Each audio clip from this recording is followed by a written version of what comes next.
ராமாய ராமபத்ராய ராமச்சந்திராய வேதசே ரகுநாதாய நாதாய சீதாயா பதையே நமஹ. ராமாயணம் என்னும் ஒரு உச்சரிப்பு வார்த்தை எந்த மூலையிலிருந்து வந்தாலும் சட்டென ஆஞ்சநேயர் மூர்த்தி எழுந்து உட்கார்ந்து கொண்டு விடுவார்.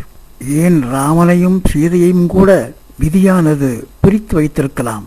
ஆனால் ராமனோடு சேர்ந்திருக்கும் சீதையை தன் நெஞ்சுக்குள்ளே சர்வசதா காலமும் வைத்துக்கொண்டு பூஜிக்கும் ஆஞ்சநேயரை அங்கிருந்து எந்த சக்தியாலும் பிரித்து விட முடியாது. எத்திர எத்திர ரகுநாத கீர்த்தனம் தத்திர தத்திர கதமஸ்த காஞ்சலிம் வாஷ்பபாரி பரிபூர்ண ரோச்சனம் மாரியும் நமத ராட்சசாந்தகம். எங்கெல்லாம் ராமநாதம் ராமகீதம் ஒலிக்கின்றதோ அங்கெல்லாம் ஆஞ்சநேயர் சிரம்தாட்டி கரம் கூப்பி கண்களிலே ஆனந்த கண்ணீர் பெருகி ஓட ராமாயணத்தை கேட்டு ரசித்துக் கொண்டிருப்பார். அப்பேற்பட்ட ராமாயணத்தினுடைய சுந்தரகாண்டத்தை சுருக்கமாக 10 நிமிடங்களில் நாம் அனுபவிக்கப் போகிறோம். நவபக்தியிலே ஸ்ரவணம் மிகவும் முக்கியமானது, அதாவது கேள்வி ஞானம்.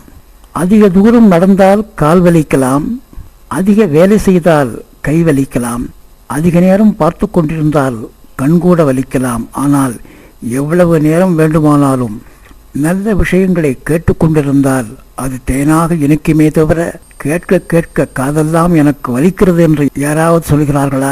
ஆகையால் தான் ஸ்ரவணம் மிகவும் முக்கியமானது. காதால் கேட்கும் விஷயம் மிகவும் சிறந்தது என சொல்வார்கள். அப்பேற்பட்ட பக்தி ஞானத்தை வளர்க்கக்கூடிய, பயத்தை ஒழிக்கக்கூடிய, எடுத்த காரியங்களெல்லாம் முயற்சியிலே வெற்றியிலே முடியக்கூடிய, சர்வ சங்கடங்களையும் நீக்கக்கூடிய, சர்வ மங்களங்களையும் அளிக்கக்கூடிய சுந்தரகாண்ட பாராயணத்துக்குள் இப்பொழுது போகலாம். இதை நித்திய பாராயணம் செய்து சீதா லக்ஷ்மண ஆஞ்சநேய சமேத ராமச்சந்திரமூர்த்தியினுடைய திவ்ய அனுகிரகத்தை நாம் பெறுவோம், ஆனந்தமடைவோம். அடியினால் எழுதப்பட்டு பத்திரிகையில் பிரசுரமான இந்த சுந்தரகாண்டத்தை அன்பர்களுக்கு இதன் மூலம் பகிர்ந்து கொள்வதிலே மட்டற்ற மகிழ்ச்சி அடைகிறேன். ஜெய் ஸ்ரீராம். அன்பர்களே, உங்கள் கவலையெல்லாம் சூரியனை கண்ட பனி போல் மறையும் நேரம் வந்துவிட்டது. ஆம், நீங்கள் சுந்தரகாண்ட பாராயணத்தில் இறங்கிவிட்டீர்கள். இனி உங்களை ஆஞ்சநேயர் பார்த்துக் கொள்வார். கணையாளியும் சூடாமணியும் என்றால் ராமனும் சீதையும் என்று அர்த்தம் கொள்ள முடியும். நீண்ட நாள் பிரிவுக்கு பின்னால் கணையாளியும் சூடாமணியும் தத்தம் இடம் மாறி இருவரது இதயங்களையும் தொடும் நிகழ்ச்சி. இதற்கு பலமாக இருப்பவர் நமது ஆஜானுபாக ஆஞ்சநேயமூர்த்திதான். சொல்லின் செல்வர், ராமதூதர், ஞான ரூப குணசௌந்தரியர், ஆகையினாலே சுந்தரர்.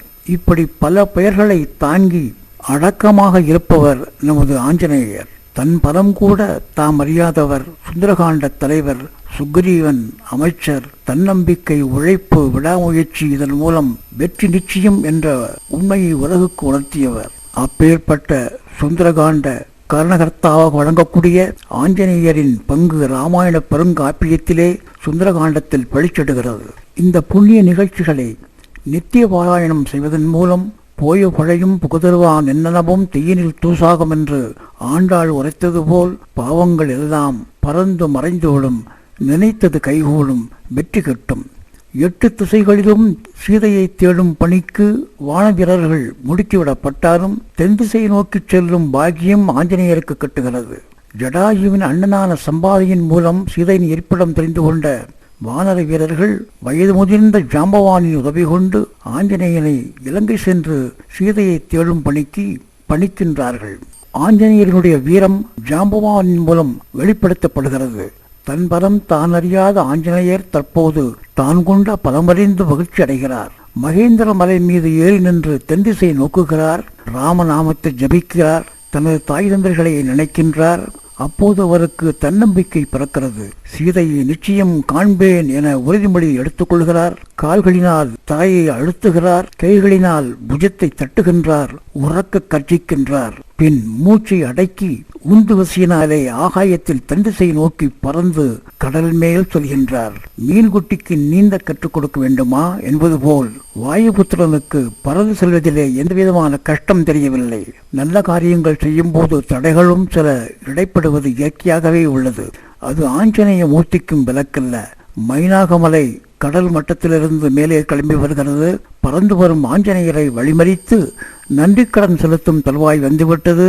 என் மீது சிறிது அமர்ந்து அழைப்பாரி செல்வாயாக என மைனாகமலை பணிக்கின்றது. இங்கே ஆஞ்சநேயர் நமக்கு ஒரு படிப்பினையை தருகிறார். ஒரு காரியத்தில் இறங்கிவிட்டால் அது நடந்தேறி வெற்றி காணும் வரை இடைப்பட்ட நிகழ்வுகளுக்கு இடம் கொடுக்க கூடாது என்று சொல்லி மைனாகமலைக்கு நன்றியை தெரிவித்துக் கொண்டு தனது பயணத்தை தொடங்குகிறார். அதற்கு பின் சில இடையூறுகள், அவைகளையெல்லாம் தனது சமயோஜித புத்தியால் உடைத்தருகிறார். ஆகையால் தான் புத்திமான்களிலே சிறந்தவர் ஆஞ்சநேயர் என்ற பெருமையையும் அவர் பெறுகிறார். லங்காபுரையின் வடகரையிலே ஆஞ்சநேயர் இறங்குகிறார். இலங்கை அழகை ரசிக்கிறார். இவ்வளவு அழகான நகரை பரிபாலிக்கும் ராவணனுக்கு ஏன் இப்படி விபரீத புத்தி போனது என ராவணனை பற்றி எண்ணுகிறார். சிறிய உருவம் எடுத்து இரவு நேரம் வரும் வரை காத்திருந்து இதுதான் இலங்கைக்குள் நுழையத்தக்க தருணம் என நினைத்து ஊருக்குள் நுழைகிறார். பல இடங்களில் சீதையை தேடுகிறார், கிடைக்கவில்லை. ஓர் அரண்மனை போன்ற மாளிகையின் மேல் இருந்து 10 தலை கொண்ட ராவணன் தூக்கிக்கொண்டிருப்பதை பார்த்து விடுகிறார். அவனது தேகபலம், ஐராவத யானையால் பெற்ற வடு போன்றவற்றை கண்ணுற்று ராவணனுடைய வீரத்தை பற்றி எண்ணுகிறார். பல ராட்சசிகள் படுத்து உறங்குவதை பார்க்கிறார். சீதையை காணவில்லை. துக்கம் மேலிடுகிறது. ராமநாமத்தை ஜபிக்கிறார். புதிய நம்பிக்கை பிறக்கிறது. அருகில் உள்ள அசோகவனத்தை காண்கிறார். சீதை இங்கே நிச்சயம் இருக்க வேண்டுமென தன்னம்பிக்கை கொள்கிறார். அங்கு சென்று ஒரு மரத்தின் மேல் அமர்ந்து தன்னை இலைகளின் மத்தியிலே மறைத்துக் கொண்டு கீழ் நோக்குகிறார். அங்கே ஒரு மானிட ஸ்திரியானவள் பல ராட்சிகளுக்கு நடுவே இருப்பதை பார்க்க முடிகிறது. ஆம், இவள் சீதையாகத்தான் இருக்க வேண்டும் என நினைக்கும் போதே ஆஞ்சநேயருக்கு புத்துயிரும் புது நம்பிக்கையும் கூடவே பிறக்கிறது. பொழுது விடியும் வேளை என்ன நடக்கிறது என கண்டறிய அவள் கொண்டு காத்திருக்கிறார். ராட்சசிகள் ஏதோ சொல்லி சீதையை மிரட்டுவது தெரிகிறது. சிறிது நேரத்திலே ராவணன் வருகிறான். சீதையிடத்தில் பணிந்து பேசுகிறான். சீதையை மிரட்டுகிறான். தகாத வார்த்தைகள் கூறுகிறான். சீதை பேசுகிறாள், உன்னை மாற்றிக்கொள் ராவணா, என்னை என் நாதனிடத்திலே சேர்த்து சரணடைந்து விடு, நீ பிழைப்பாய், இல்லையேல் ஒரு நாள் ராமவானத்திற்கு ஆளாவாய் என கூறுகிறாள். ராவணன் அருகில் உள்ள ராட்சசிகளிடத்திலே வழிக்கு கொண்டு வாருங்கள் என உத்தரவிட்டு செல்கிறான். அதன்பின் சீதை துக்கத்திலே விழுகிறாள். தன்னை மாய்த்துக் கொள்ளவும் துணிந்து சிம்சுபா மரத்தின் கொடியிலே தூக்கிட்டுக் கொள்ளும் நிலை வருகின்ற வேளையில் கண்கொட்டாமல் பார்த்து கொண்டிருந்த ஆஞ்சநேயர் இனியும் தாமதம் செய்யலாகாது என நினைத்து ராம சரித்திரத்தை மெல்ல மெல்ல உச்சரிக்கிறார். ராமநாமம் காதில் விழுந்த அடுத்த வினாடி சீதை நிமிர்ந்து பார்க்கும் வேளையிலே இதுதான் தக்க சமயம் என கீழே குதித்த ஆஞ்சநேயன், தாயே, நான் ஆஞ்சநேயன் ராமதூதுவனாக வந்துள்ளேன் என சிரம்தாழ்த்தி கரம் கூப்பி ராமராம எனும் நாமத்தை சொல்லியபடியே நான் மரத்திலிருந்து பார்த்து கொண்டேதான் இருந்தேன் தாயே. இனி உங்களுக்கு பயமில்லை. ராமன் வருவார். இந்த பொல்லாத ராவணனை வதம் செய்வார். உங்களை மீட்டுச் செல்வார், இது உறுதி என ஆஞ்சநேயர் உரைத்துக் கொண்டே போனாலும் சீதையின் மனதிலே ஒரு சந்தேகம். இவன் ராமதூதன் தானா என்பதுதான். இதற்கு சட்டென்று பதில் கூறுவது போலே, தாயே, ராமன் உங்கள் நினைவாகவே இருக்கிறார். லட்சுமணனும் மற்றும் சுக்ரீவனை மன்னனாக பெற்ற வானர வீரர்கள் அனைவரும் கடல் கடந்து வந்து இந்த இலங்கையை அழித்து ராவணனை ஒழித்து கட்டுவார்கள், இது நிச்சயம் என்று சொல்லி சீதைக்கு நம்பிக்கை ஊட்டும் விதத்திலே பேசி ராமன் கொடுத்து அனுப்பியிருந்த கணையாளி மோதிரத்தை அன்னை சீதையிடம் ஆஞ்சநேயர் கொடுக்கிறார். அதை பெற்றுக்கொண்ட அன்னை சீதாதேவி ராமனையே அடைந்துவிட்ட உணர்வு கொண்டார். கண்களிலே ஒற்றிக்கொண்டார். இங்கே நாம் கவனிக்க வேண்டிய முக்கிய விஷயம், இதுகாரும் ராமனின் பிரிவினால் இரத்த கண்ணீர் வடித்துக் கொண்டிருந்த சீதை ஆனந்த கண்ணீர் பறிக்கினார். அப்போது சீதையினுடைய உள்ளம் எப்படி நெகிழ்ந்து போயிருக்கும். காரணகர்த்தாவாக விளங்கிய ஆஞ்சநேயர் எப்படியெல்லாம் சீதையின் மனதிலே இடம் பிடித்திருப்பார். அதற்கு ஆஞ்சநேயர் எவ்வளவு அதிர்ஷ்டம் செய்திருக்க வேண்டும். இப்போது சீதையினுடைய மனதில் இடம் பிடித்துவிட்ட ஆஞ்சநேயர் பின்னால் ராமனின் இதயத்திலே இடம் பிடிக்கப் போகிறார். அன்பர்களே, இப்போது ஒரு நிமிஷம் கண்களை மூடி அந்த சீதா பிராட்டியையும் ஆஞ்சநேய மூர்த்தியையும் தியானம் செய்வோம் பாருங்கள்.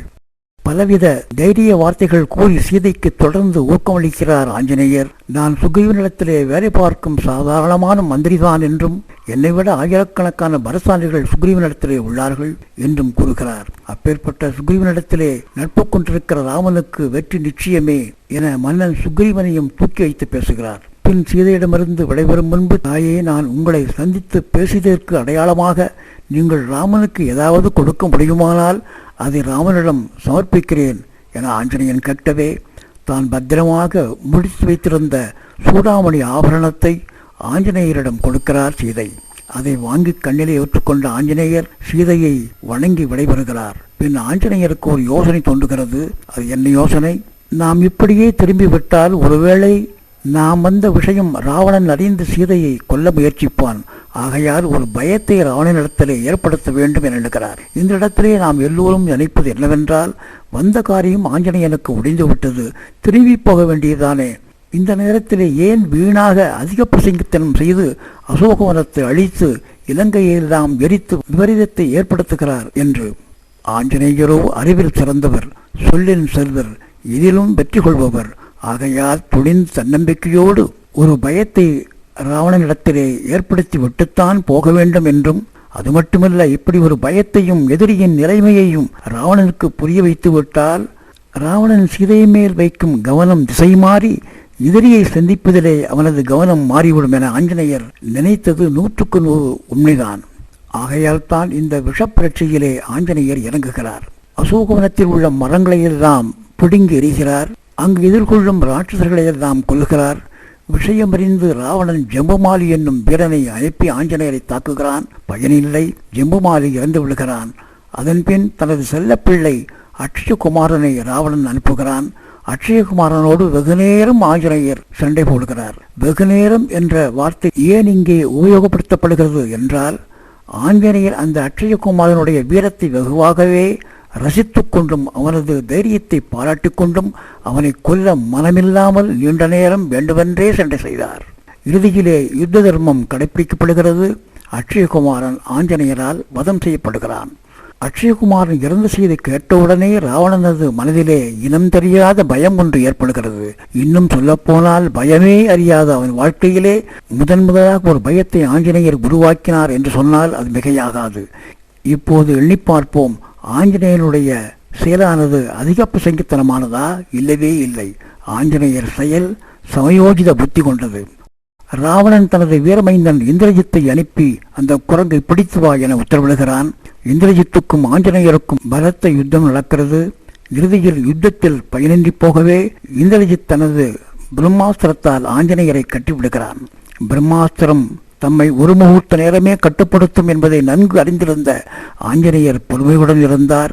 இந்த நேரத்தில் அவர் ராவணனது சபைக்கு இழுத்துச் செல்லப்பட்டார். அங்கே ராவணன் அவரை பல கேள்விகள் கேட்டாலும் ஆஞ்சநேயர் அமைதியாகவும் அடக்கமாகவும் பல விஷயங்களை ராவணனது புத்திக்கு எட்டும்படி சொல்ல முற்படுகிறார். சீதையின் தெய்வீக நிலை, ராவணனுடைய வீரம், லக்குவனுடைய கோபம், சுக்ரீவ படைகளுடைய தீவிரம் போன்றவற்றை விளக்கி, ராமன் உன்னை மன்னிப்பார், அவரிடம் சீதையை ஒப்படைத்து சரணடைந்து விடு, நீயும் படைப்பாய், இந்த லங்கையும் காப்பாற்றப்படும் என எடுத்துரைக்கிறார். விவேகமிழந்த ராவணன் கோபம் கொண்டு ஆஞ்சநேயரை கொல்ல உத்தரவிடுகிறான். ஆனால் அந்த முயற்சி தம்பி விபீஷணன் மூலமாக முறியடிக்கப்படுகிறது. அதன்பின் அங்கஹீனம் செய்யும்படி உத்தரவிட்டு வாலில் துணிகளை கட்டி தீ மூட்டப்படுகிறது. இந்த விஷயம் அசோகவனத்திலே இருந்த சீதையினுடைய காது கெட்டவே சீதையானவள், அக்னியே, நீ ஆஞ்சநேயருக்கு குளிந்து போ கடவாய் என கேட்டுக்கொள்ள அங்கே ஆஞ்சநேயர் ஒரு அற்புதத்தை உணர்கிறார். தீ எரிவது தெரிகிறது, ஆனால் வெப்பம் தாக்கவே இல்லை. சீதா பிராட்டியின் மகிமையை எப்போது உணர்கிறார் ஆஞ்சநேயர். தன்பனே தன்னை சுடும் என்பதற்கேற்ப லங்கையில் அவர்கள் வைத்த நெருப்பானது அவர்களையே சுடுகிறது. ஆம், ஆஞ்சநேயர் இலங்கையை தகனம் செய்து விடுகிறார். சீதை இருக்குமிடம் தவிர மற்ற இடங்கள் பற்றி எறிவதை பார்த்த ஆஞ்சநேயர் சினம் தணிந்து கடலுக்குள் மூழ்கி தீயை அணைத்து கட்டுக்களையும் அவிழ்த்துவிட்டு திரிகோணம் மலையேறி வந்த வழி திரும்புகிறார். வானர வீரர்கள் ஆஞ்சநேயனுடைய வருகைக்காக காத்திருக்கிறார்கள். வானிலே ஆஞ்சநேயனுடைய கர்ஜனை குரலை வானர வீரர்கள் கேட்கின்றார்கள். இதோ ஆஞ்சநேயர் வந்துவிட்டார், நிச்சயம் நல்ல செய்து கொண்டு வருவார் என அவளோடு காத்திருந்த வானர வீரர்களுக்கு ஆஞ்சநேயர் சீதையை கண்டு பேசிய விஷயங்களையும் மற்றும் இலங்கையில் நடந்த அனைத்து நிகழ்ச்சிகளையும் ஒன்றுவிடாமல் சொல்லி அவர்களுக்கு மகிழ்ச்சி விருந்து அளிக்கிறார். அதன்பின் நற்செய்திகளோடு ஆஞ்சநேயர் கிஷ்கிந்தை வருகிறார். ராமனை சந்தித்து பேசும் முன்னால் தென்திசை நோக்கி சீதையை வணங்கிவிட்டு ராமனிடத்திலே பேசுகின்றார். கற்பு மாறாத கருணைக்கடலாம் அன்னை சீதையை கண்டேன், உம்மை சதா நினைத்து உள்ளம் புலகும் மகாலட்சுமியை கண்டேன். நீர் கொடுத்தனுப்பிய கணையாளியை பெற்றுக்கொண்ட மறுகணமே சீதையின் துக்கம் தீர்ந்தது. விரைவில் மீட்டுச் செல்ல வேண்டுமென உரைத்தாள். அதோடு அவள் நினைவாக சூடாமணி ஆபரணத்தையும் உம்மிடம் கொடுக்க சொல்லியிருக்கிறார். இதோ அந்த ஆபரணம் என ராமனிடம் சூடாமணியை ஆஞ்சநேயர் கொடுக்கும் பொழுது ராமனின் முகம் மலர்ந்தது, உள்ளம் குளிர்ந்தது. ஆஞ்சநேயரை அப்படியே கட்டி அணைத்துக் கொள்கிறார் ராமன். என்ன பாக்கியம் ஆஞ்சநேயருக்கு! ராமன் ஆஞ்சநேயரை ஆலிங்கனம் செய்யும் காட்சியை நம் மனக்கண்ணால் சிறிது நேரம் மிதித்து நமது பாவங்களை எல்லாம் போக்கிக் கொள்வோமாக. இப்படியாக ராமனை சீதையின் மனத்திலும் சீதையை ராமனின் மனத்திலும் முறையே கணையாளி கொண்டும் சூடாமணி கொண்டும் நிலைநிறுத்தி ஆஞ்சநேயர் ராமனையும் சீதையையும் தன் நெஞ்சில் சதா தாங்கிக் கொண்டு நமக்கெல்லாம் காட்சியளிப்பது நாம் செய்த பெரும் பாக்கியமே ஆகும். எங்கும் மங்களம் உண்டாகட்டும். ஸ்ரீராம் ஜெயராம் ஜெய ஜெயராம்.